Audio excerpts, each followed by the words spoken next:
here. Reform there means a greater centralisation of powers. And they're pushing full steam ahead to do that and probably to have another treaty in circa 2020.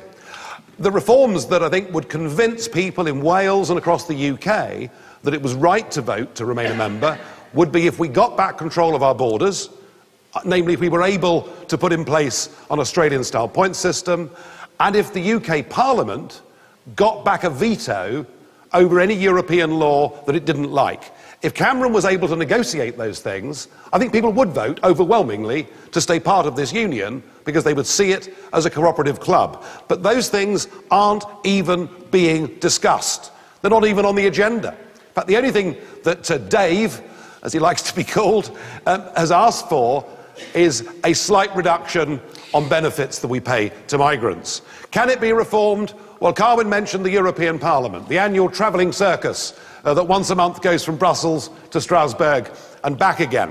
What he didn't mention was the fact that the third home is in Luxembourg, and documents go back and forth from there every day too. To reform that needs a unanimous vote in the Council of Ministers, and the French will never vote for it. If you can't even reform the fact that Parliament has got 2 homes or 3 homes, what chance is there of Britain getting a better deal? It won't happen. Catherine Jones. Well, from my point of view, I want to see a European Union that's outward-looking, a European Union that knows what it takes to attract investment in, and I want to be part of that. The European Union is one of the world's biggest markets. Why on earth would we take the risk of leaving that market and making it more difficult for British goods and British services to enter that market? Yes, there is always a need for reform. There's a need for reform within the UK as well. But from my point of view, it's not a question of leaving. We need to make sure that all those people, that 200,000 jobs that I talked about earlier on, that those people have the security of knowing that their jobs are safe and not play games by taking the risk of leaving. Do you acknowledge... Is there a single law, is there a single power that the Labour Party would like to campaign for Britain to get back? Is there just one, please? Well, from my point of view, I'd like to see powers devolved to Wales as well. We haven't talked about that. Well, if we haven't got powers in the UK... I want to make sure that we see that Wales gets the same kind of powers as Scotland. We don't talk about that. Your party doesn't talk about that. But if we haven't got powers in Westminster, we can't devolve them to Wales. And that's the point. Most of our laws are being made somewhere else. And that's it.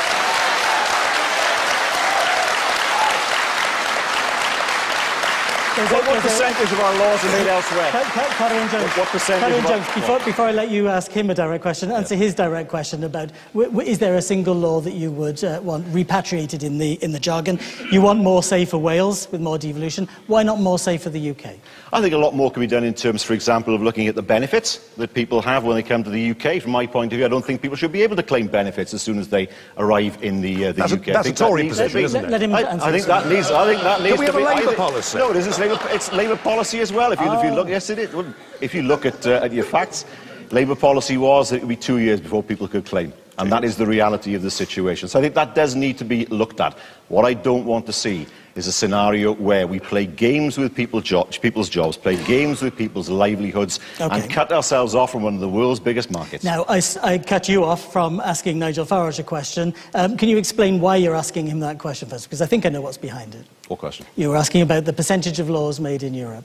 Well, I haven't an answer. OK, well, why are you asking the question? 75% is a conservative estimate. It's probably slightly higher than that. Where do you get that figure from? In Germany... Where do you get that figure from? In Germany... Where do you get that figure from? Let me finish. In Germany, the retired Chancellor was commissioned, and I wish we'd commission, because we keep asking Labour and Tory governments, can we please have an official study on this?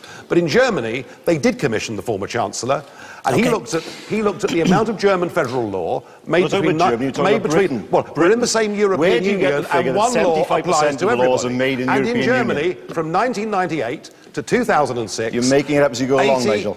84% of German federal laws were made in the European Union, and the former German Chancellor said it is difficult to describe modern-day Germany as a self-governing... But you're in Britain now, you're not in Germany. Well, if it's 84 so where do you get the figure? Where do you get the figure? Well, that 75% of British laws are made in the European Union. And it is a crucial point that Catherine Jones is making, because that figure has been disputed. In Germany, it's 84%. I don't care about Germany. What is it in Britain? Our think tank estimates are 75%, but I accept what think tank? It may be higher than that.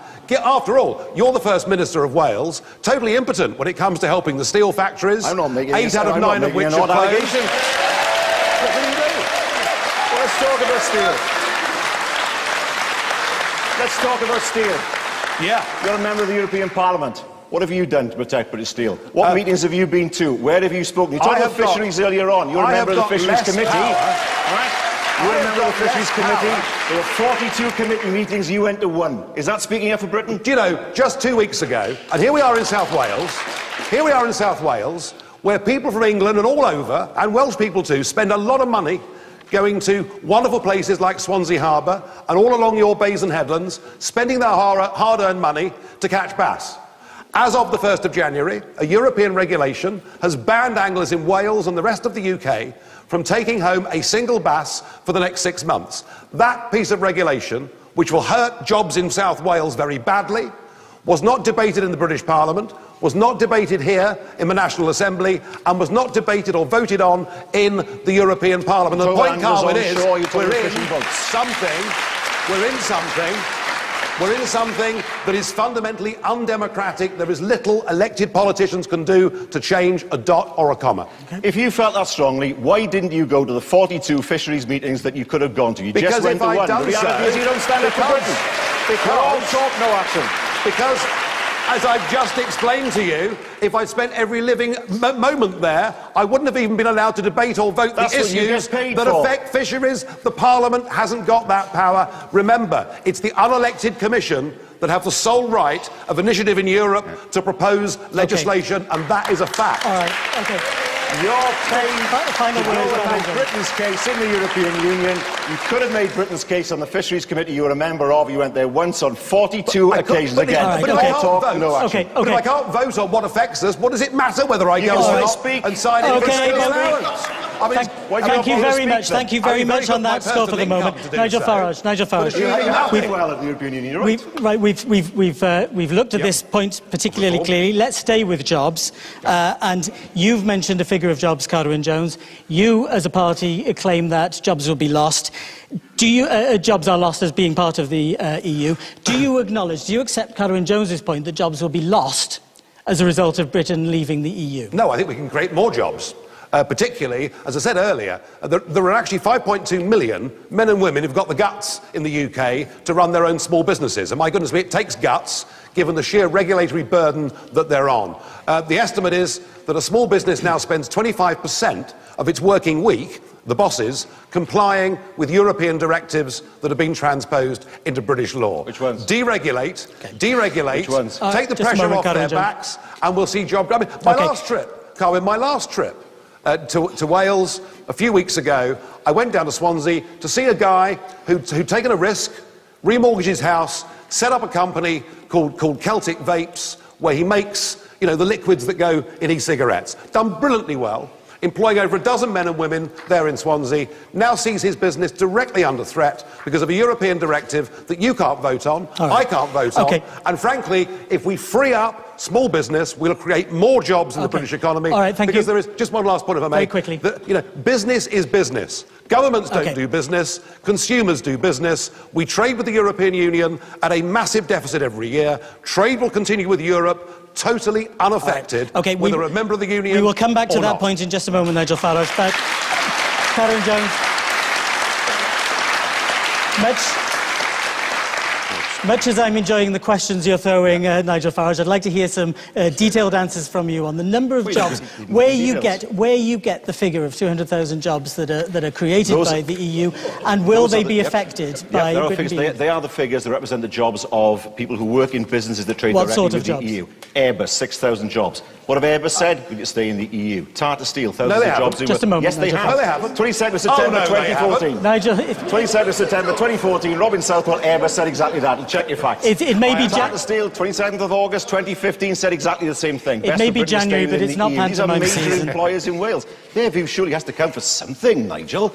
We know that there are big companies, the length and breadth of Wales, who say to us it's important to be a member of the EU. I go out and I look to bring investment into Wales. We've had the best investment figures for the past 30 years in Wales. And I can tell you, the companies that I speak to say it's really important we have access to the single market and that you're members of the EU, because we see Wales as our base for the EU. Now, what you're saying is that those people's views are not important. Well, can we just get facts here?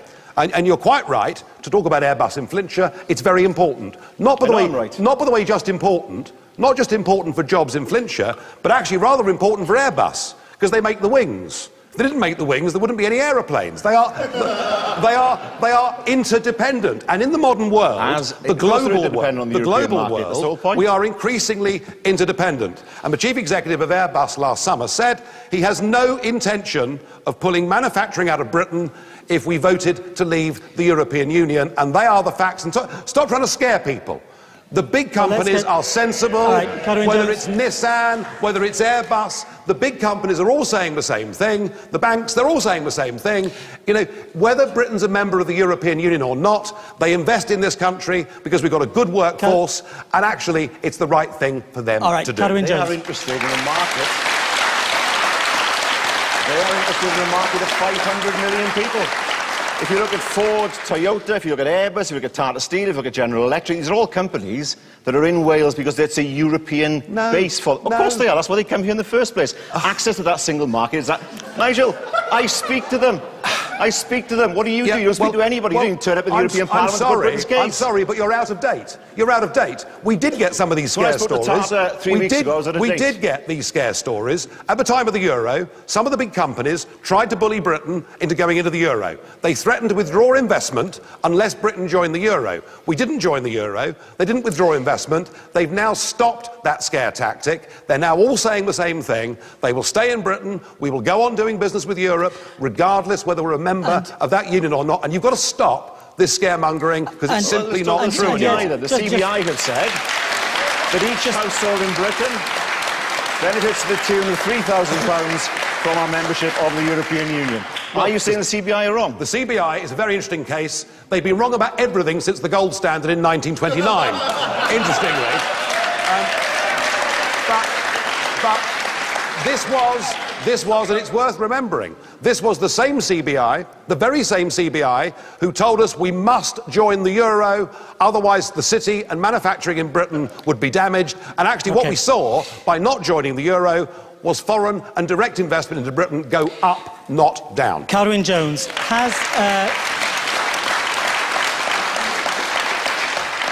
there's considerable concern about jobs in the steel industry, and that's a particular issue for here in Wales. Has it been, as Nigel Farage and UKIP say, has it been EU rules and the climate change agenda that have cost those jobs, or is it something else? Nothing to do with it, the EU. It's to do with the fact that there's a glut of steel on the world market. Yes. So if you speak to Tata, that's what they'll tell you. There's a glut of steel on the world market. The strong pound. And also the fact, of course, that we know that there are difficulties with energy costs in the UK. We've been lobbying the UK government for years to reduce the cost of energy for companies like Tata. They've said they're going to do something, they haven't done it. I met with Tata last month. Those are the issues they identified to me. Not once did they mention the European Union as being some kind of obstacle. And Nigel Farage, that undermines your claim directly. Before doing politics, I had a proper job, and for 20 years, I worked in the metals business, so I know something. I travelled all over the place, actually. I work with manufacturers, people who do, metal bashers, people actually making things and employing people, all right? And let me just tell you something. What has happened in China is you've seen a massive period of industrial growth that has now slowed. A huge overproduction of steel, a depreciating yuan, not just against the pound, but against other currencies. And what they've done is they've dumped their excess steel on the world markets, which has artificially depressed the price, especially in this country. And what we should have been able to do, what you here under devolved powers or Westminster or both of you should have been able to do, and what in your heart you would have wanted to do, is to stop the dumping of that steel, to give the last proper steel plant in Wales a chance of continuing. You didn't do it, not because you didn't want to, because you haven't got the power to do it, because we've given that away to Brussels. And that's the point. Carwyn Jones, your response to that point specifically. Tata Steel have a European operation. Port Talbot has a sister plant in Holland. That sister plant, if you had your way, would be in the EU, and Port Talbot would be outside of the EU. Where do you think the investment would go in the future? To wherever it was best for the investor. And the market's not in Britain, it's in the EU. No, I'll answer that. If the plant in Wales was able short-term to protect itself against artificial dumping of steel, and the plant in the Netherlands wasn't, I know where my money would go. They're run by the same company. And the reality is, again, what have you done in the European Parliament to speak up for steel in Britain? Oh, goodness me. If I look at what we've done as a party on the Industry and Trade Committee, I have been there, I have voted and voted and voted against these European directives. I've watched the Labour Party. What have you said about steel? I've watched the Labour Party transfer more and more and more of our ability to govern this nation across to Europe, and the time has come to be honest and to say, look, the common market might have been a good idea to get rid of tariffs 40 years ago, but it's now gone too far. It's an over-bureaucratised union. It is not doing any good for British business or British workers. That's not an answer. I've spoken to Tata. I've spoken to Tata in Port Talbot, Tata in Europe, and Tata in Mumbai. I spent a long time discussing their problems with them. That's what I do. From what I can gather from what you do, it's absolutely nothing. All right, I want to move nothing on behalf of steel in Britain. I need to move the topic in the European Parliament. You come here and you claim to be the great defender of steel in Britain. You've done absolutely nothing before this evening to defend steel in Wales or in the rest of Britain. I suspect the reason you challenged me to this debate we're finishing is this that if it wasn't for UKIP and what I'd done, there wouldn't even be a referendum. So that's what we've done. There is going to be a debate. Don't change this subject. I want to move the... lost the argument. Carwyn Jones. I want to move the subject on to aid. Carwyn Jones, Wales receives more in terms of aid, as you've spoken about already, from the EU than people here pay out. I want both of you to explain to me why you think that EU aid is a good thing for Wales or a bad thing for Wales. Carwyn Jones. It's brought billions into our economy. It's made sure that we've been able to train our young people. 17,000 young people have had the chance of training through Jobs Growth Wales, and they've found jobs as a result. We've seen, for example, Swansea University campus being built because of European money. We see our farmers who rely on subsidies from the European Union and access to the European market to make a living. There would be no living for farmers in Wales without that. Do they rely too much on it? They rely just as other farmers do across the European Union. The reality is that without the European market and free access to it, our farmers have got very little market to sell into. We need to keep that market. Again, it's coming back to the huge risk to Wales of leaving the EU. We know where we are at the moment. Why would we take the risk and leave the world's biggest market? Nigel Farage, Wales is a net beneficiary of EU aid. Arguable. Well, the figures speak for themselves. Well, the figures do speak for themselves. Wales is 5% of the United Kingdom. The United Kingdom gives a gross 20 billion a year to the European Union. You know, 5% of that would be nearly £1 billion. Actually, that is Wales's contribution. What does Wales get back every year? About £500 million. All right? It's a lot more than that, Nigel. Now, it's a lot more than that. Your figures are very debatable, but £500 million, 60 million euros looks to be the right figure. But either way, let's just talk about the money, because that was the question. 40% of that money that comes to Wales comes back in the form of agricultural support. Carwyn's idea that without EU money, all farming in Wales would cease is ludicrous. I mean, farming wasn't invented here in 1975. You know, they've been farming. I mean, and everybody knows, particularly with the difficult conditions of the upland farms, they couldn't survive without government help. If we didn't support them, there'd be rural dereliction and desolation. The British government supported farming before we joined the common market, and will support farming after we're in the common market. Pause now, because Carwyn Jones is going to respond to that. Carwyn Jones, your response. Are you saying to our farmers you would put at risk the £260 million that they receive now, and instead go for something that they have absolutely no idea what the end game will be? That's what you're saying. Now they get £260 million. And also, they have unfettered access to the European market to sell lamb and beef. Do you really think that market will still be there? That's very interesting. If we were members of the EU? That's very interesting. The farmers, the Welsh farmers with good product, do have unfettered access to the European markets, but because of huge tariffs on agriculture, their ability to sell into non-EU markets is severely restricted. And there's actually an argument that outside the EU, and by bringing down protective agricultural tariffs, actually, Welsh farmers may find there are more markets to sell their goods into, not less. On the rest of the money. How does that work? On the rest of the money. Well, it works because the Common Agricultural Policy is a fiercely protectionist scheme that puts massive tariffs on non-EU countries. It's a protectionist system that was designed basically to protect the massive French farming industry. And I think it's about time we opened up some of these agricultural markets, particularly to the poor third world, and gave them a chance to sell some of their product to us without us penalising them as heavily as we do. Karen Jones. Wouldn't you... Some say that the Common Agricultural Policy ties your hands. Wouldn't you prefer to set the agenda and the targets? I think it brings money into farming, it brings money into the Rural Development Programme, it gives us the opportunity to sell our goods into Europe. All these things are absolutely crucial for Welsh farming. And Nigel, you complain about the Common Agricultural Policy, but if you had your way, Britain would have no voice with regard to the Common Agricultural Policy because we wouldn't be members of the EU. Better surely to be in the EU, influencing the CAP, rather than shouting on the sidelines. Oh, believe you me, when Tony Blair, your former party leader, was at the height of his powers, he made the centrepiece of his presidency of the European Union reform of the Common Agricultural Policy. He utterly failed to do it and gave away £7 billion of the British rebate to do so. I don't believe having a voice in Brussels is what matters in a global economy. What matters in a global economy is having a voice on the world stage. And when at the World Trade Organization we discuss steel, or we discuss agriculture, or whatever it is, despite the fact we're the fifth biggest economy in the world, there is no British representative at the World Trade Organization. We have withdrawn from it completely. We have zero global influence on trade because an unelected Brussels commissioner represents us. I want Britain to get back its voice in the world. Karen Jones.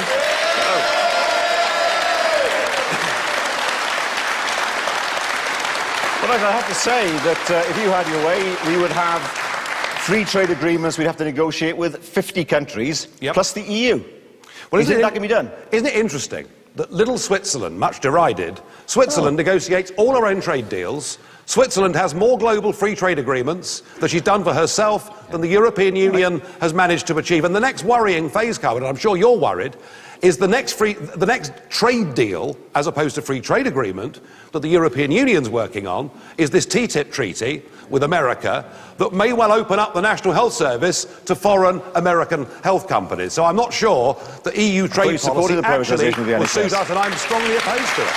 But Nigel, Switzerland pays money to the EU to access the single market. Well, do you know, it's quite funny, actually. Well, it's not quite funny. It does pay money to access the single market. Switzerland's a very small country. Norway equally is a very small country. They also pay money to access the European market. They have got their own deals. But when I hear people like you and David Cameron saying, wouldn't it be ghastly to be like the Norwegians or the Swiss, I scratch my head and think, what, independent and rich? It doesn't sound too bad to me.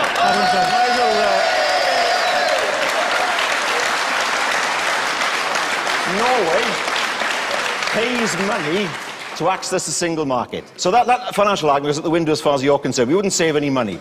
It's bound by European rules that it has of course it is, that it has no say over. Norwegian salmon is the subject of a 12% tariff into the European market. Now, let me finish. This is all true, okay? Switzerland pays money to access the European market, except it can't allow, its service industry isn't allowed to operate in the European market. And guess what?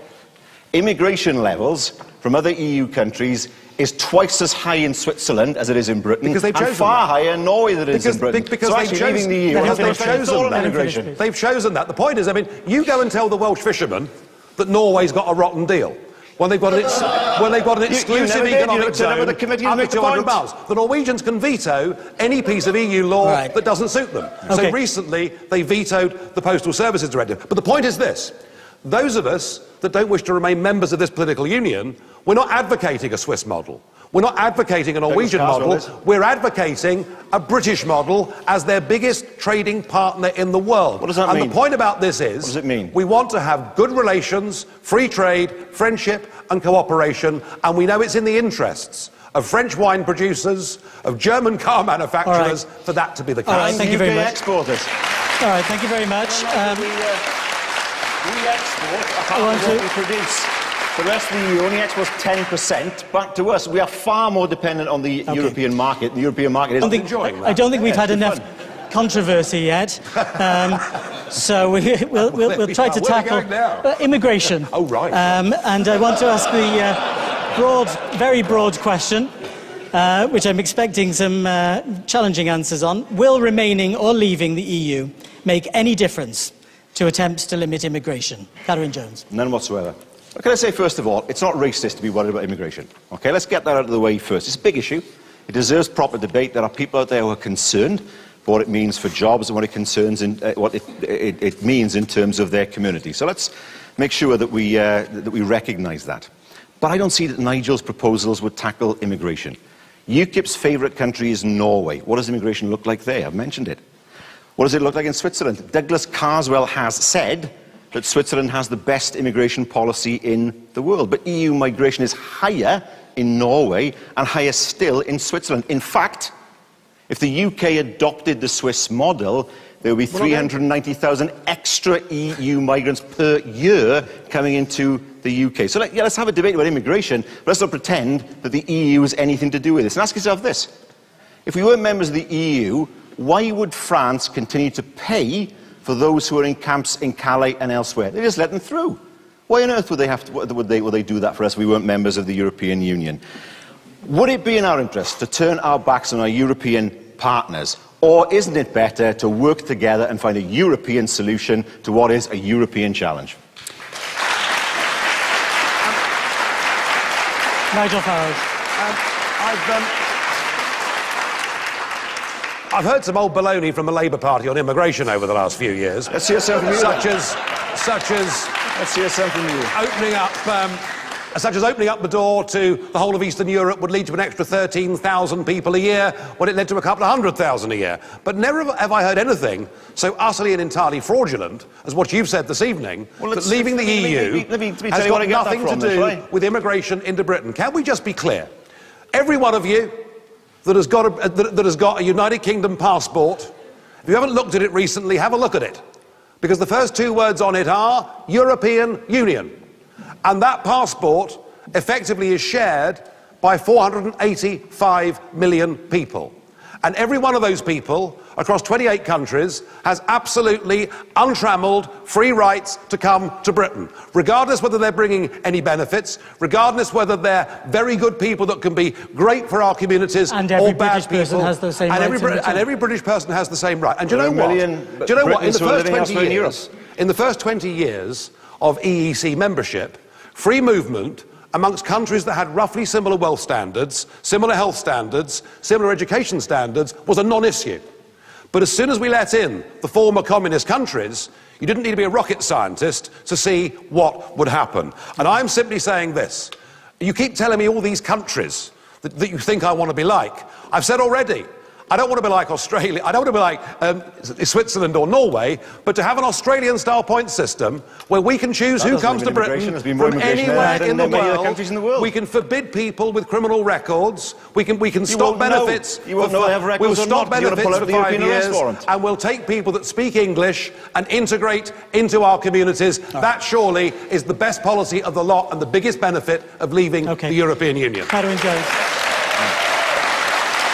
Nigel, you won't know whether those people have criminal records or not, because you want to withdraw from the security cooperation that we have that enables us to arrest people who flee to other countries, and so you want to withdraw from that cooperation. How will you know they've got criminal records? I want to stop foreign terrorists coming into Britain in unlimited numbers. You're absolutely right. So do yes, I do. So do we all. Yes, I do. So do we all. And actually, that's not the point.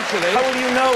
And I think... How will you know that they have criminal records? You know, you only have to look at the fact that 2 of the Paris bombers had come in through the Greek islands to understand that the European Union has made a terrible, terrible mistake with its common asylum policy. And remember this, Germany has let in about 1 million people this year. Those people very shortly will have German passports. Once they have a German passport, that is the same as a British passport. And I want us to be able strictly to control who comes to Britain, because I fear that international terrorism is the greatest threat that our children are going to face. Catherine Jones. But the whole point is this, Nigel. This needs European cooperation. Sorry. You can't fight terrorism unless you have cooperation across the whole of Europe, without any controls, without any fetters. What you're suggesting, that we should be somehow aside of that. How will you know whether these people have criminal records if we're not cooperating with entities elsewhere in Europe? Wait a moment, please. We will come back to that. You don't want the European arrest warrant? No, I don't. Why? Because I believe in our freeborn rights since Magna Carta, so we should not be able to be taken off to a Greek jail, chucked in a Greek jail for 2 years, without anybody presenting us with a charge. We need to get extradition. It's far more difficult to pursue criminals. Extradition matters. Carwyn Jones, please could you address directly the points that Nigel Farage was making, concerns about international terrorism, concerns about the screening of potential international terrorists amongst He's absolutely right about terrorism. Nobody's going to argue that we need to make sure that terrorists don't come into Europe. That much is true. It's a European problem. It needs a European solution. Of course there should be. But they're coming in willy-nilly every day. But they do now. There are passport checks now for everybody coming into the UK, except if you come in from the Republic of Ireland, of course, where there are no passport checks at all. We see people being held in Calais. And I said to you, what's going to happen there if we're not members of the EU? Do you really think that France is going to play ball and say to us, we will hold these people here? No, they're going to say, well, off you go then, into the UK. Immigration is an issue for the whole of Europe. It needs a European solution to deal with it. No. We can't just sit behind a fence and expect it to go away. The demands of Romania, the demands of Lithuania, whose population has fallen by 25% in 11 years, are completely different to the demands of the United Kingdom, where our population is going up by at least 1/3 a year because of open-door immigration and at a level of which we have no control. We need a British policy to deal with immigration, not an EU policy. What's it going to do with the EU, then? As I said before, Norway and Switzerland and Iceland, they're not members of the EU, yet their level of migration from the EU is far higher than Britain's. Because they've chosen that. They've chosen that. We should not choose that. On the topic of those countries, and before we open up the questions to the audience, a final thought, really, I suppose, on all of this. You've mentioned Norway and Switzerland. There's Iceland as well. Can Britain survive and thrive outside the EU, or will it become an economic irrelevance? I think it's too big a risk to leave the biggest market that we've been members of. We know that it supports jobs in Wales, supports training in Wales, supports farming in Wales. And my view is, why on earth would we gamble with all that? We don't need to be an isolationist country. We know that we benefit from our membership of the European Union. Why would we take that step in the dark? Now, I'm interested to hear. I mean, Nigel has said, in fairness, he has a vision for Britain outside the EU. What is it? Why can't Britain have a viable future outside of the EU? When I look to bring investors into Wales, as I've said, the major thing for them is that we are members of the European Union. Why? It's a big market. It's a European market. Why would they come to the UK with 60 million when they can go to the European Union with 500 million? We have many, many thousands of people in Wales who work for companies who use Wales as their European base. Anything that interferes with that is bad for jobs and bad for people's pockets. Nigel Farage, as has been... as Carwyn Jones has said repeatedly, Norway and Switzerland pay significant amounts to the EU without the same sort of influence. Well, actually, Norway doesn't pay it to the EU. Norway pays it directly to developing countries. That's what it chooses to do. But you still be paying into the we don't need to pay a penny piece. We don't need to pay a penny piece into the European Union. Oh, and by the way, while we're at it, we should cut the foreign aid budget as well, because much of it is going to the wrong place. But the fundamental question here, you know, we talked a few minutes ago about agriculture. And Carwyn believes that Welsh agriculture should be run and decided in Brussels. He was completely clear that he believes that is the right thing. And that, in a sense, goes back to my opening statement. This whole debate is actually about one simple thing. You know, whether people on a platform tell you you'll be better off or worse off, all of that, I guess, to some extent is arguable, because it's up to people's opinions. But let me tell you, ladies and gentlemen, what is not arguable. If we decide to leave political union and to take back control of our lives, we will once again be a self-governing democracy. And we will govern our farming industry, and govern our fishing industry, and govern our steel industry. And we might do it really well. But we'll be able, once every 4 or 5 years, to sack the people who are in charge and to vote for somebody else with a completely different manifesto. And here's the point, if you believe in democracy, for good or bad. There is nothing the electors in Wales or the United Kingdom or the members of the National Assembly for Wales or the members of Westminster or the members of the European Parliament can do to change one single European law. That is not democracy. That is not what those that went before us fought for. I want to live in a free democracy. Thank you very much. This is Cadwyn Jones.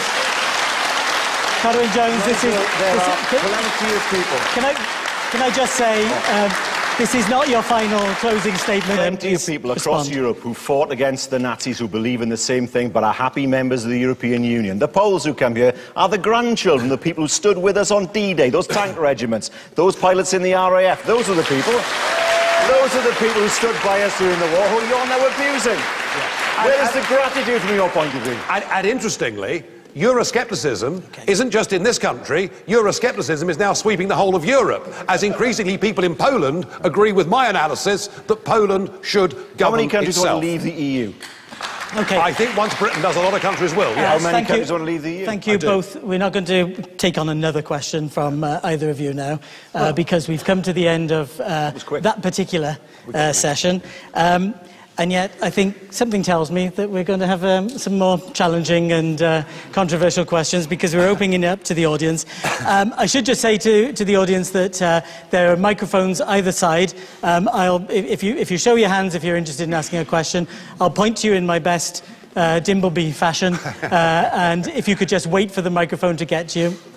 Lee mentioned at the beginning that we're avoiding, please, any party politicking, so stay away from that, and try to keep your questions short. And the first hand I saw was the gentleman in the striped shirt over there. If you can... Oh, you've got the microphone. Well done. Good evening, gentlemen. My question is for the gentleman on the left side. Cowan, what do we get back for the 55 million we pay in a day to the EU? What do we get back? Yeah, what do we get back? Okay, thank you. And if you'll be putting questions to both of them, so as long as you're happy getting answers from both of them, thank you very much. Okay, well, let's give you an example. We've had £2 billion so far this year in terms of European structural funds. We've had more than 10 billion in the last decade. We have £1 billion for rural communities. We get money, for example, to train our young people through schemes like Jobs Growth Wales. 17,000 young people have had training through that. We've had funding to ensure that Swansea University campus was able to be built. We can make sure that we can support our farming industry. We get a lot more out of the EU in Wales than we put in. Fee to the European Union, but we do get some money back. We get quite a lot back for agriculture, which makes sense. Some of the rest of it that comes back it goes on inflated salaries to the political class, and things like £30,000 for building street furniture in Pontypool. I would suggest that perhaps wasn't very well. Thank you very much. But what is an absolutely incontrovertible fact is that our net daily contribution as a nation to the European coffers is £34 million a day to be a member of a club who sell us far more than we sell them and who regulate us in ways that are often wholly inappropriate. I repeat, I want to be friendly with Europe, I want to trade with Europe, I have no wish to be part of a political union. The gentleman with the hand up there, the front, that's it, yeah. And if we can have... Oh, I'll come to you. I've got to come there and then there, so we want to see more on this side. My question is, who do you support, United States of Europe or United Kingdom? United States of Europe or United Kingdom? I'll be supporting Wales on the 16th of June, I can promise you that now, in the Euros, and I'll support the UK and the European Union. Nigel Farage? Well, the question's a very good one, because you've actually touched on something. I mentioned earlier, they already have a flag. They have an anthem. I have to say, when it plays in the European Parliament, I don't stand to attention. It's not for me. They're desperate to have a European army, and they're pushing full steam ahead to have a European army. And effectively, since the Lisbon Treaty, now the European Union has all the attributes of a state. They are building a United States of Europe. If we vote to remain in this union, we're not voting for the status quo. We're voting for a club that is integrating politically incredibly quickly, and strangely, it's doing it without the consent. Without the consent of almost anybody in Europe. Okay. Because when the French and Dutch had a referendum on this, on the Constitution, they said no. Us voting to leave will actually open the door for a completely different kind of Europe, and I look forward to that. Catherine Jones, your response to that? Nigel knows full well that there's a two-speed Europe. There are those who are members of the euro, which we don't want to be a member of, and there are those countries who want to see either no further integration or slower integration. There's no question of us being forced into full integration into the United States of Europe. It's always been a myth. The point about integration is every single European directive and every single European law, and there are several every month, every single one of them gives more power to the centre in Brussels. You can't get away from it. This union intends to integrate. Whether we're in the fast track or the slow track, it still means a vote for deeper integration. Right, thank you. Another question from this gentleman here, and then it'll be the gentleman in the pink shirt, if you can get the microphone then. Mr. Farage alleged that small business spends something like 25% of their time in administration related to the European Union's rules. If those rules were removed, which would you not replace with national rules? Would it be relating to product safety, or health and safety of workers, or employment regulation to ensure fairness?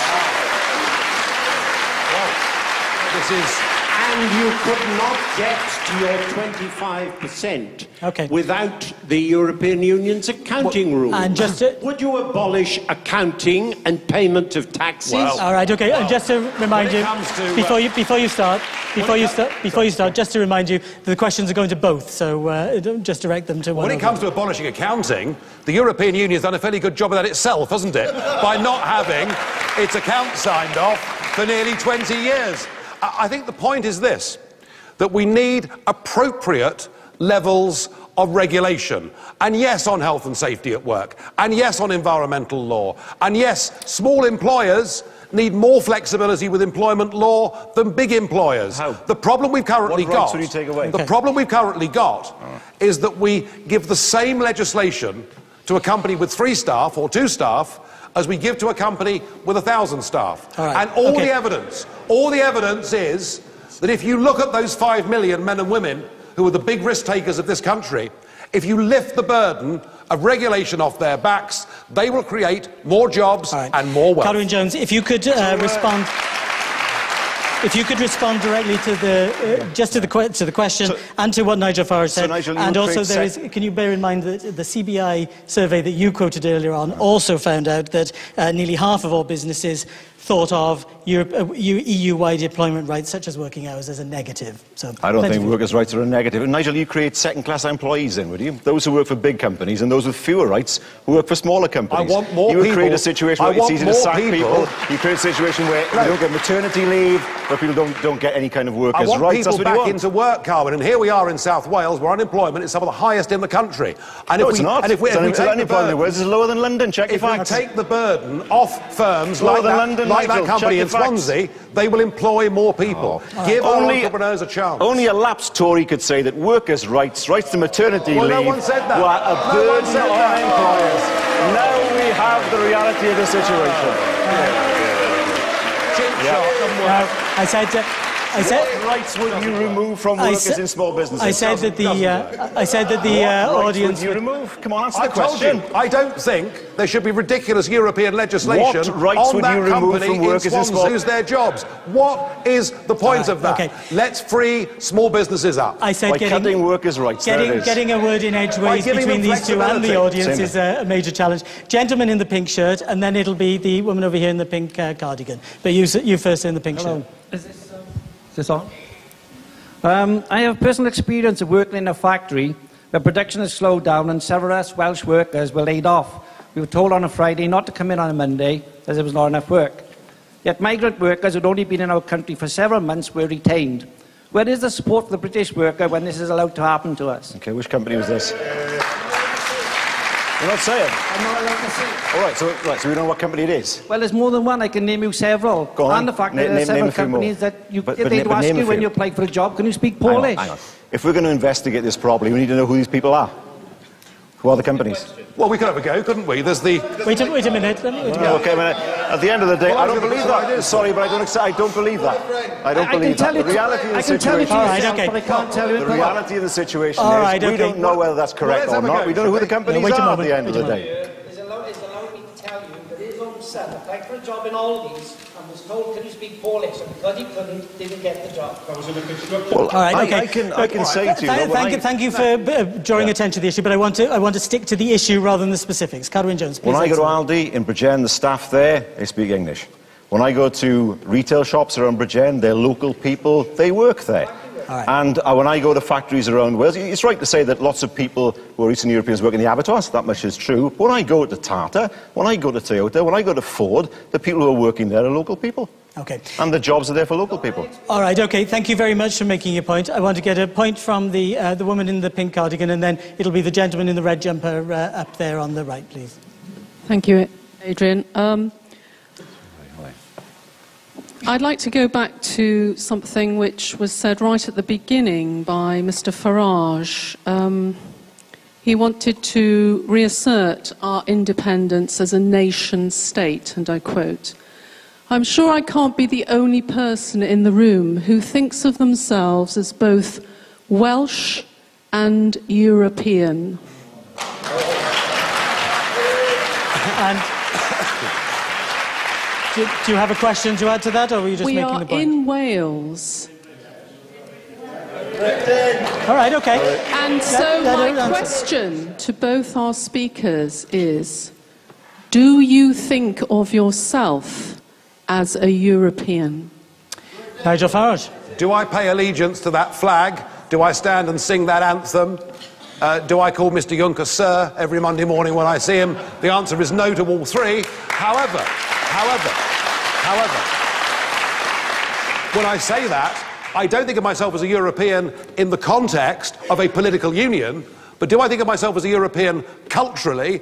Well, given that the woman I'm married to came from Hamburg and my daughters are bilingual and we spend time and travel on holiday in Europe, yes, culturally, I think Europe is the most fascinating continent on Earth. It's a wonderful place because of its cultural diversity, and I want it to be full of independent democratic states working and trading together. Carwyn Jones, are you...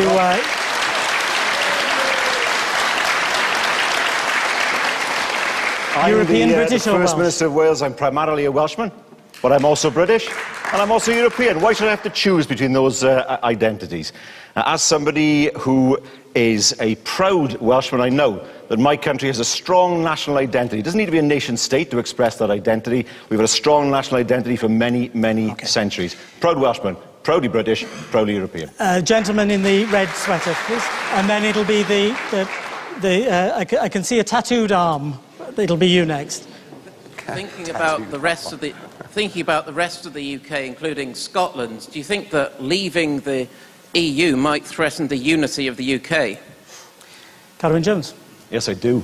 I do. It does worry me. For example, the Northern Ireland peace process had the European Union membership clause as an integral part of that process. It brought peace to Northern Ireland. We don't know what that would mean for Northern Ireland. My worry is that if Scotland votes to stay and England votes to leave, there'll be another referendum in Scotland, and then, of course, we don't know what the result would be. The danger is we leave the EU and you take the great out of Great Britain. Serious risks there, then, Nigel Farage. Well, it's possible that Luton votes to stay. I mean, would Luton then leave the United Kingdom? I don't know. But Luton's not a devolved nation. We are voting on this as a united kingdom. It will be a collective result of the whole country. As far as Wales is concerned, all the evidence is that attitudes in Wales towards this question are identical to attitudes in England. So if the referendum is yes or no, it'll be the same in Wales. The Scottish argument gets made. Let me just tell you something. No, I want to hear from the man with the tattooed arm. If the United Kingdom votes for independence, would the Scots then vote against independence? I very much doubt it. Mr. Tattooed Arm, if you can make your point, then it'll be the woman in the green with a piece of paper in your hand. You'll be next. I do think it's quite a contradiction, Carwyn, when 1 minute you say you want to take powers away from Westminster and then give them to Wales, but in the same breath, you then want to give them away to the European Union, an increasingly authoritarian political union. That's not democracy, that's authoritarianism. A point to respond to, Carwyn. I think powers for health, for education, for policing, for example, should be in Wales. I think the welfare and benefit system, those are issues best decided at UK level. When it comes to trade, I think it's Wales's interest to make sure that there are rules that are the same across the whole of the European Union, so there's no advantage for anybody and everybody plays by the same rules in a market of 500 million people. Nigel Farage? No, I couldn't disagree more. I think actually, if there's competition between European countries, that's a good thing and a healthy thing. And actually, because we're signed up to this single market, is the very same reason, Carwyn, that we're forbidden from sitting around the table at the World Trade Organization. We'd be better off charting our own course. Okay, the woman with the green jacket, and then I need some more people from the back, a bit of positive discrimination on my behalf. The gentleman in the blue shirt, you'll be next after the woman in the green jacket. Both parties have agreed that Wales is dependent on European economic aid. And I'm just wondering that in the event of the UK leaving Europe, how would both parties, how would both speakers guarantee an equivalent sum to be ring-fenced for Wales? Okay. Good question. Nigel Farage. No, I didn't say that at all. You're putting words into my mouth. I did not say that Wales was dependent upon European Union funds. I said it was in receipt of them, and many of them weren't spent very wisely. Let's put it into context. If a few £100 million a year comes into Wales as part of Objective 1 funding, contrast that... 6 billion. Contrast... Oh, please don't. 2006, 6 billion. That's just laughable. Let's keep it sane. Contrast that... Let's keep it true. Contrast that... Let's keep it polite. Contrast that to the £16 billion a year that Wales benefits from as a member of the United Kingdom. That dwarfs any money that is coming from the European Union, and Wales would not lose out. The idea that Wales wouldn't get new roads because we weren't part of Brussels, frankly, is nonsense. And your answer... Okay, thank you very much. Your answer to the question. I can't guarantee that we would receive the same level of funding. Why on earth should people take a shot in the dark when they know that the money's on the table now? We have experience of Whitehall, who top-slice money when they send it to us, and we took over council tax benefit. They gave us the budget and then took a cut of 10% out of the budget. I don't trust this current government to give Wales any more money than it needs to. At least I know that money is coming from Brussels and the people of Wales will get it. This government in London won't give us that money. The gentleman in the blue shirt, and then it's going to be the gentleman in the purple tie, which may give something away after that. Yeah, can I hear it? Yeah, I can hear it. My question is one, the debate tonight seems to be one of confidence. There seems to be one side that believes... Did you say confidence or competence? Confidence. Well, probably competence as well, but we won't go down that route. It's one of confidence. There seems to be a confidence in our ability to stand on our own 2 feet and trade with the world, make our own laws and trade, and a lack of confidence on the other side. When did the political class lose its confidence? Okay. Karen Jones. Well, I mean, Nigel and myself, as I was a part of that political class, I haven't lost my confidence in Wales at all. I think Wales is a confident nation. I think we have a confident future. We need to be an outward-looking nation in Wales. We need to build our economy as we have been doing. But I want us to be part of 2 unions. The UK, Nigel's right, the UK has given us a great deal of benefit. I want to be part of that, but I also want to be a member of the other union that's given us a huge amount of benefits in terms of the billions of pounds that are coming into Wales, in terms of the access to single markets, in terms of the fact that there are companies in Wales who are only in Wales because we are members of the European Union. Why on earth should we have to choose between either? Okay. Nigel Farage, quick word, please, on that. Yeah, I think you're right. I think in the end, those that vote to remain in the European Union think it's better that our agriculture and our fisheries and our business regulation are made somewhere else, over which we have a tiny minority say at best. I believe in Britain. I believe we're big enough, strong enough and good enough, and that we should chart our own future course and history. Simple as that. All right, thank you very much. Where were you on the Fisheries Council, Nigel? You didn't bother to turn up. There's a gentleman here at the front who's been very patient. Any hands over this side? There's if you can get the microphone to the gentleman in the glasses and the beard there. That one there, yeah, that's it. But you first. Thank you very much. I was a student at Cardiff University, came over here from England. As part of the European Union, Wales seems obliged to provide grants for tuition fees to European Union students, but English students have to spend £9,000 a year, and international students would have to pay tens of £1,000s a year. Do you believe that's fair? Well, we provide grants, of course, for our students in Wales. Do I think it's right that students in England pay more? That's a matter for the UK government. But we've made sure that students from Wales are paying only a third in tuition fees compared to students from England. I have sympathy for you. But ultimately, of course, it's a matter for the government in London that hasn't offered you the same level of support as we've offered our students in Wales. OK, perilously close to electioneering on that score. Nigel Farage. Well, it is slightly bizarre that the system discriminates against English students and in favour of students from Poland or France or anywhere else. Okay. It's a ridiculous system. I have to say, though, this is one area where, whilst our EU membership has an influence, I generally think that our central governments and devolved governments have got universities wrong, and we need to start teaching people science, technology, engineering and maths. And that's what really matters. Thank you very much. By all means, visit New Science Campus in Swansea, Nigel. All right, thank you very much. When the gentleman with the beard, and there's a woman who's been very patient, I've just seen you there, you'll be next, please, but the gentleman with the beard first. Thank you. Do I need to put it on? Oh, sorry. No, that's fine. The debate so far has been very much on the economy and economics. Mr. Farage made a comment earlier about the passports and the first two words being the European Union. I dread to think that at one stage it may have been the Third Reich. But the question is, do you think that as a result of this union, it has brought peace and stability to the continent of Europe? In some ways, Nigel Farage, that's the one thing that hasn't been discussed. No, this is beyond cost, the cost of stability and peace. The idea that the French and Germans should get round the table and break bread in the 1950s, having tried to bash hell out of each other 3 times in the previous 70 years, was absolutely the right thing to do. What I believe really kept the peace in Europe, though, wasn't the emerging European project. It was NATO. It was the nuclear deterrent us against a potentially dangerous Soviet Russia. Right. We're now way past the time of any threats from war in Europe, and Tony Blair himself was asked this question, and he answered it by saying, initially, the project was about peaceful reconciliation, but now the European project was about power. And I reckon Blair got it right. And that is becoming now so powerful, you're seeing the rise of really extreme politics of right and left, and I fear that actually the peace of Europe is threatened by trying to force everybody together in one. I think actually Europe looks more unstable than it's looked for many decades. Catherine Jones. Well, I have to say, Nigel, self-awareness is a wonderful thing, as far as you're concerned. But I have to say, if you look at the history of Europe, Europe's history was mainly that of war.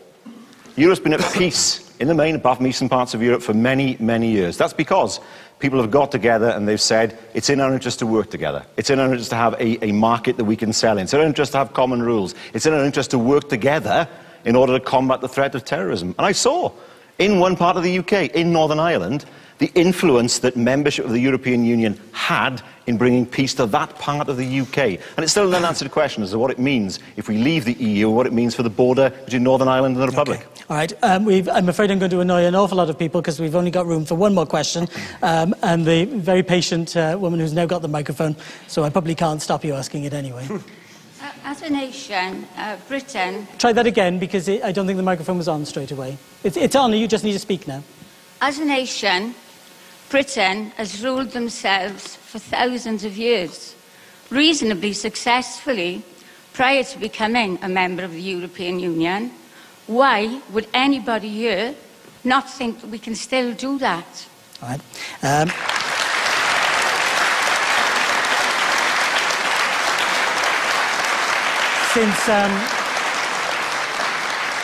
Since time is against us, and I think we're going to hear more on you from that in your closing statement, I'll get Catherine Jones to answer that. Well, the current UK, of course, dates back to 1920. So let's remember that the UK, as in its present form, is not even 100 years old yet. But I take your point. The UK has been a state for many, many years, and a powerful state before that. It's still the case that we have British passports. It's still the case that people go through passport control. It's still the case that there's not free movement of people into the UK under the Schengen Agreement, because we're not part of that. But what we've done is say, OK, we're going to keep our identity, but we're going to pool some of that identity for the greater good. We're going to have a situation where we have a big market we can sell into. We're not going to have ridiculous competition between different parts of Europe. The world's getting bigger. China's a big market. The US is a big market. India is a big market. It makes no sense at all for Europe to fragment down into little, small countries, each with their own trade rules. That way leads not to prosperity, but that way leads to fragmentation for Europe and fewer jobs for European workers. Thank you very much.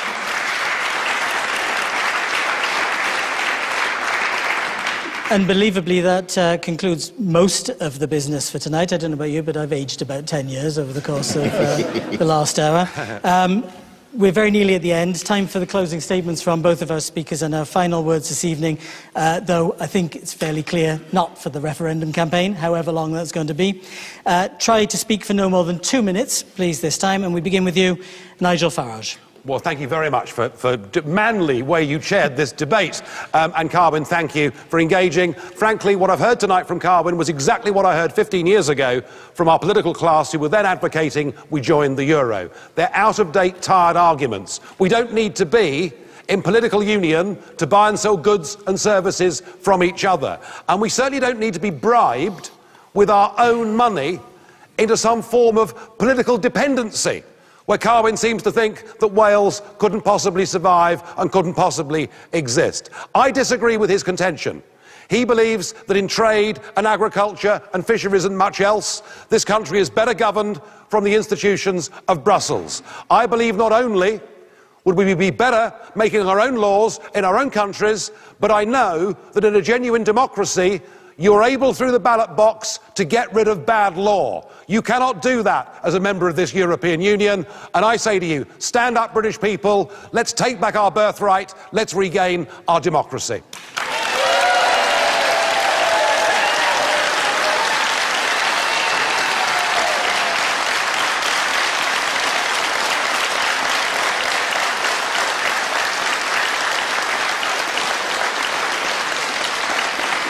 Thank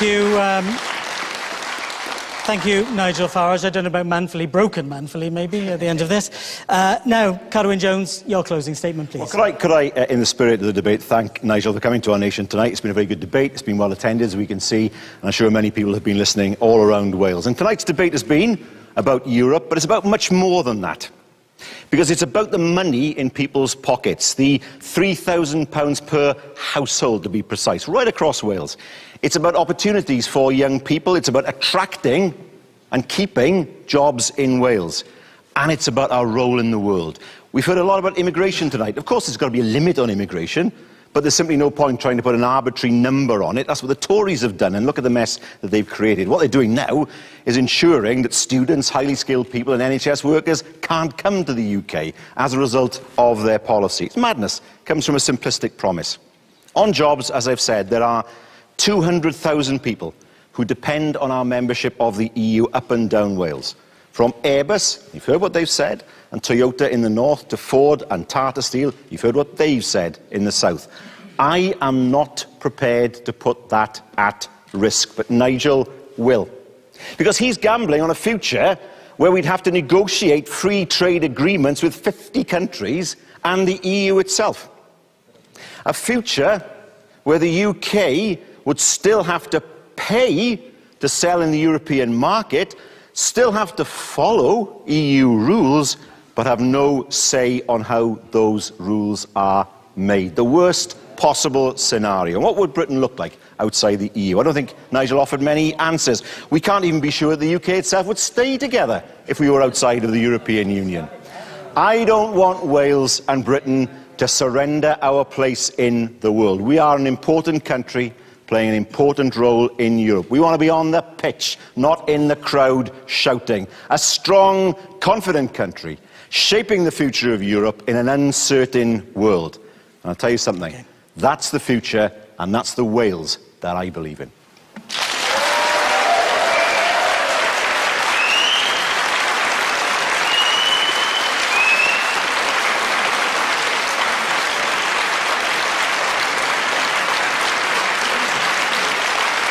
Carwyn Jones, thank you very much for your final statement.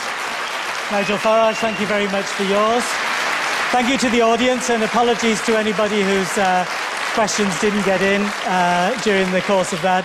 Thank you to the Institute of Welsh Affairs for organising this debate. While I go and find a dark room to lie down in after the end of all this with a flannel over my face, if you could please, once more, thank both of these speakers tonight. Thank you. You did really, really well. Thank you.